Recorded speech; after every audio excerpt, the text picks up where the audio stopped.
What's up, Bud Light fam? It's the Bud Light Bros. Woo! Coming at you with video number 11. I think so. Or something. Who knows? Alright, so today it's going to be more laid back, chill. Another shooting the shit with the Bud Light Bros. And we do have a topic though, and that is Top 10 shows of the 2000s. Yeah. So it's going to be a two-parter. Yeah. Because our crappy equipment won't let us record more than 25-minute videos at a time. Yeah, some of these shows we're going to be wanting to talk a lot more of than the other ones. So, yeah, just bear with us, guys. Yeah. It's going to be a two-part. And, yeah, so top 10 shows of the 2000s. Not in any particular order. Yeah, not really a top 10. It's just literally the top 10 shows that we thought of right off the bat. Yeah. That we watched and we enjoyed. And a lot of laughter, a lot of joy was had watching these shows growing up. Yes. Now, this will be the first 10 through 6. Yeah. Number 10 or the first show we're talking about. Yeah, no, number 1 or number 10, whatever. Whatever. Yes, Dear. You guys remember Yes Dear? Yes Dear was with it was on CBS, and it was a sitcom, and it was with Mike O'Malley, Anthony Clark, Jean Louisa Kelly, and Lisa Snyder. And this was two sisters that married a nerd named Greg, an accountant or a CPA named Greg, and then Greg Warner, and Jimmy Hughes, the loser, which was a loser, but the adorable loser. And yeah, so it was, and then there was the two sisters, Kim and Christine. And so the couples were Greg and Kim, and Christine and Jimmy. Yeah, Christine and Jimmy. So Kim and Greg lived in the big house. And then in the back house or the guest house, Jimmy and Christine. They let them live there because they were broke and they got two kids. Yeah, they were too poor to afford a household. Dominic and Logan, and so yeah, these are East Coast transplants that moved out to LA. Yeah. And yeah, but it was a funny ass show. And then Kim and Greg have a kid, little Sammy, little weakling ass fool, allergic to peanuts. And then later on in like the second or third season, they get another kid, little Emily. But yeah, it was a funny show because it was family oriented, and I related to it because we're Mexican, and they had two families living in the same house basically, and we grew up in a household. It was like a 3-bedroom house in Compton, and we had one family, our family, which was my parents and 3 brothers. Yeah, 3 kids living in 1 bedroom, and then you had another family, which is my aunt and her uncle. I mean, my aunt and her husband with their kid in another bedroom. And then we had my other aunt and her husband with their kid in the living room. And then in the other bedroom, we had my uncle with his 5 kids and his girl.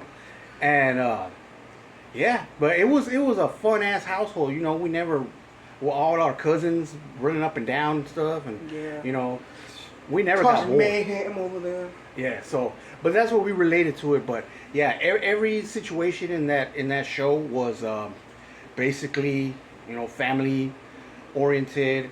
There was an episode where they had to take the kids to Chuck E. Cheese. There was another episode where they took they took them to the beach. Yeah, took them to Legoland. The Legoland episode. Then there's another one where one of the kids joins the Indian Scouts or something like that. Oh yeah, and yeah, Indian Scouts, I think. Yeah, and then pretty much they swap parents because Greg, being the nerd, he used to be an Indian Scout, and he takes little Dominic over there, yeah, it was just it's a good show. It's a good wholesome. It's wholesome. Yeah, it's wholesome Yeah. comedy. So if you haven't checked that out, check that out. Mm-hmm. Yes, dear. You can find it on YouTube. Just a lot of Yes, Dear full episodes, and they should have all. Yeah, they should episodes. have most of them. Yeah.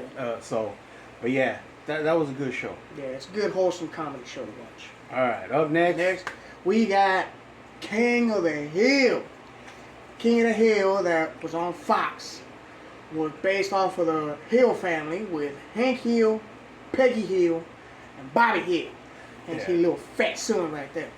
So this show was created by Mike Judge, and came out like in the late '90s, but most of their episodes in the 2000s, and then it just did a revival season, and it was a good ass season. Yeah, it was great. Good episodes. Yeah, this was one of those cartoons that actually dealt with more real life topics, but still made it comedic. Just cracked jokes about it, just what everybody thought and thinks, and just it had Hank to do it because he's a straight up person. He don't like to try new things. He knows what he likes. He knows what he doesn't, and yeah, he's just a man's man. He's a man that stands on business. Exactly. Like when Peggy, his wife, tries to make a friend, she doesn't even know that she was a hooker, and then the pimp tries to go to their house. Played by Snoop Dogg? Yeah, Snoop Dogg voiced that character. And then he shows up, he's like, "Hey, homie, that's my hoe." And he's like, Hank, he just got like a little pimp hat and... that was bought by the hooker. And I think he was driving around Cotton's Cadillac. His dad's Cadillac. So everybody thought he was a new pimp now.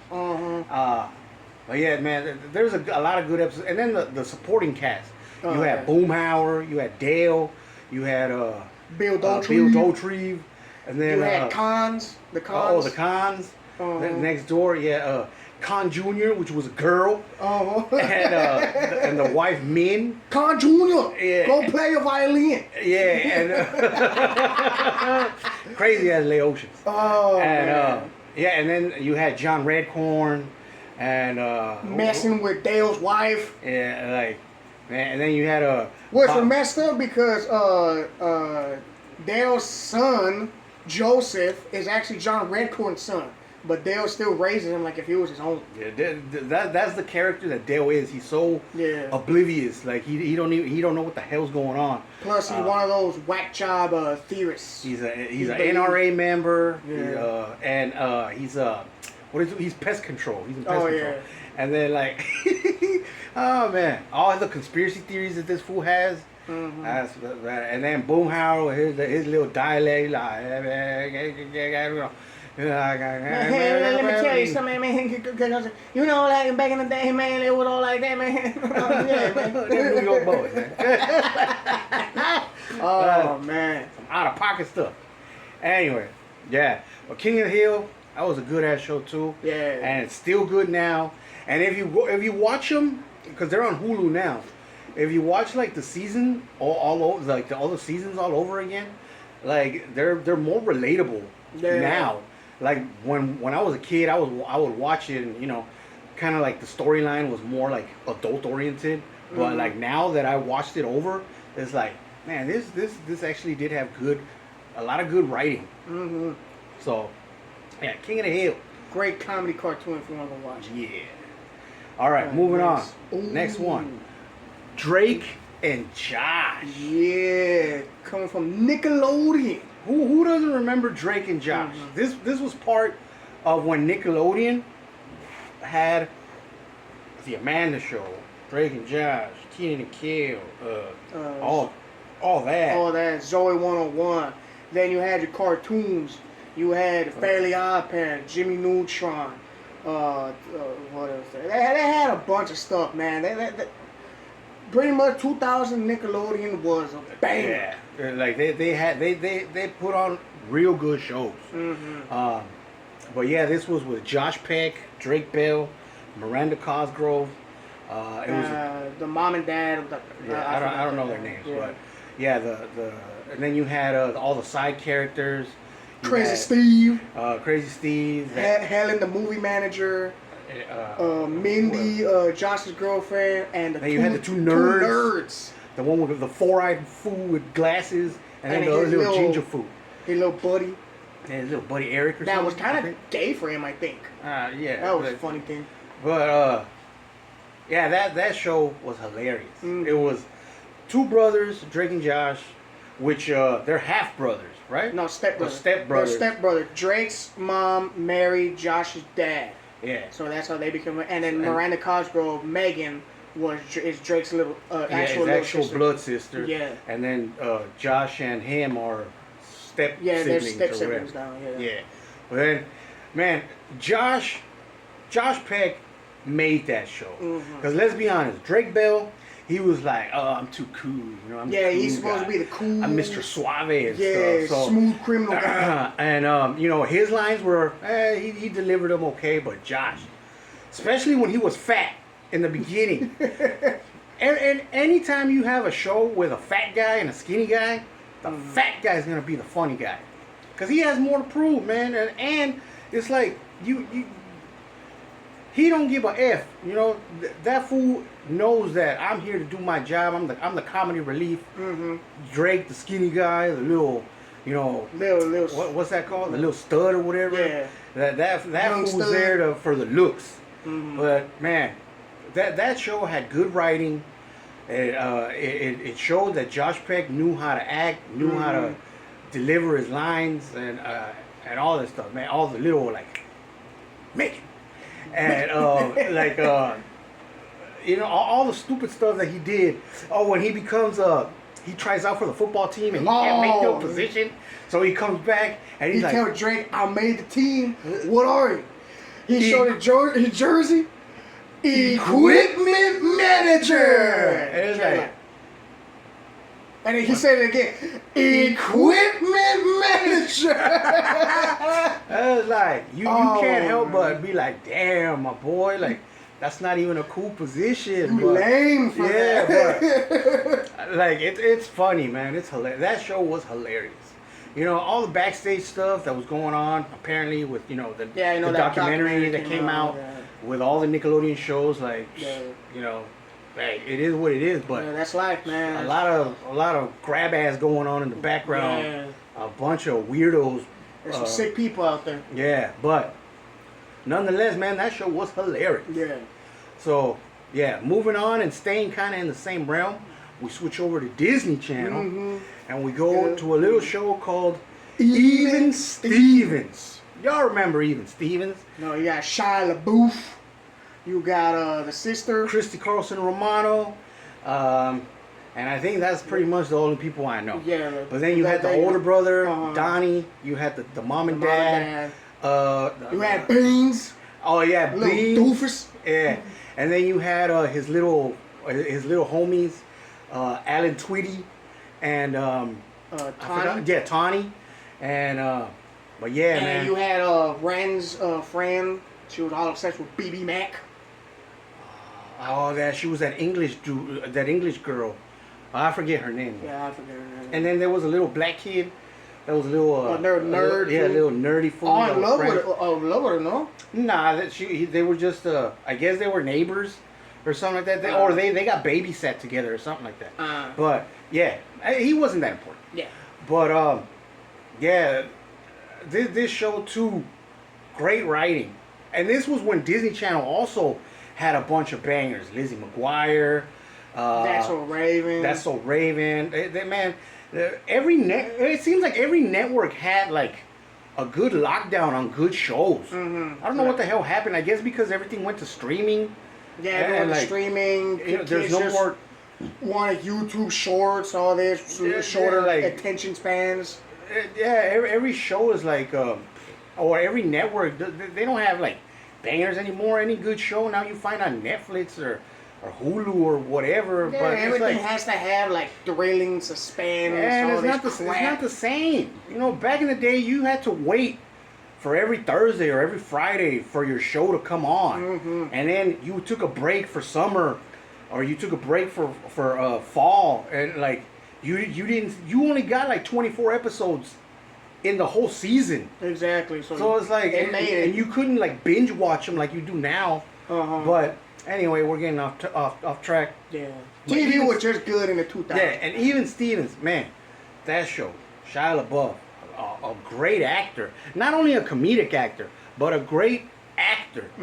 Like, we saw his range, and then, you know, there's episodes like where in the BB Mac episode where he's like, he's over here trying to play a mean tambourine, and he's over here like.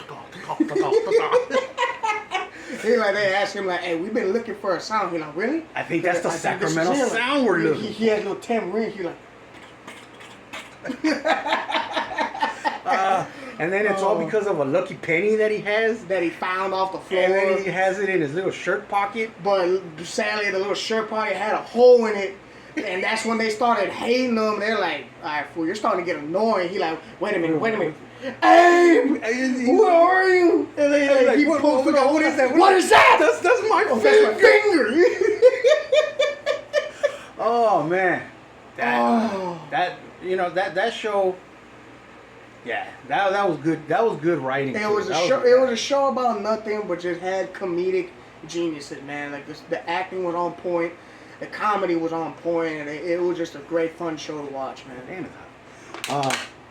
Yeah. So, Even Stevens. Moving on. Oh, one of my personal favorites is Whose Line Is It Anyway? Man. I think that was the only improv show that I'm aware of, unless you count Saturday Night Live or Matt TV, but that was scripted. Yeah. And I guess that's not improv. Some of the sketches were improv, but improv was Whose Line Is It Anyway? And that was on ABC. And it was you had Drew Carey hosting it, and you had the three main staple guys, which was Colin Mockery, the bald fool, Ryan Stiles, the tall fool, and then you had Wayne Brady. And then for the fourth person, you either had Greg Proops or Chip Douglas or some other tall fool named Joseph something, if I remember correctly. But that show had a lot of good things. They had a lot of little segments or games or whatever you want to call them. They had scenes from a hat, hold down. They had sound effects. They had the question game where all you can do is talk in question form. But yeah, man, Colin Mockery and Ryan Stiles stole that show. They were the stars. Those guys were hilarious. I can't think of anything at the top of my head, but yeah, when and then they did what is that called? You know, like back in the day when they had infomercials, and then they had props with it too. So you had to sell something. Drew Carey gave them a little thing you have to sell this, and they had props to go along with it. Man, that stuff was hilarious. I remember I would tape that on whenever it came. I don't know if it was Wednesday, Thursday, or Friday that it would come out, but I would tape it and then I would watch it the rest of the night because it was so funny. Hey, but that was number 6. We're gonna stop the video right there because we're about to be 19 minutes in. Our little cheap ass equipment can't go over a certain amount of minutes, so we're gonna make this a 2-part. I don't have enough gigabytes. I've been filming other stuff that we're working on, but cheap ass phone. Yeah, so I need a new phone or a new camera or whatever. But we're gonna stop it right here for this segment. For this video. Number 6. Yeah. We're gonna do the next top 5 on another video, and we'll put it out in another. Well, they're gonna come out at the same time, but we'll see you in about another 40 minutes. Yeah. Bola, bro. It is what it is.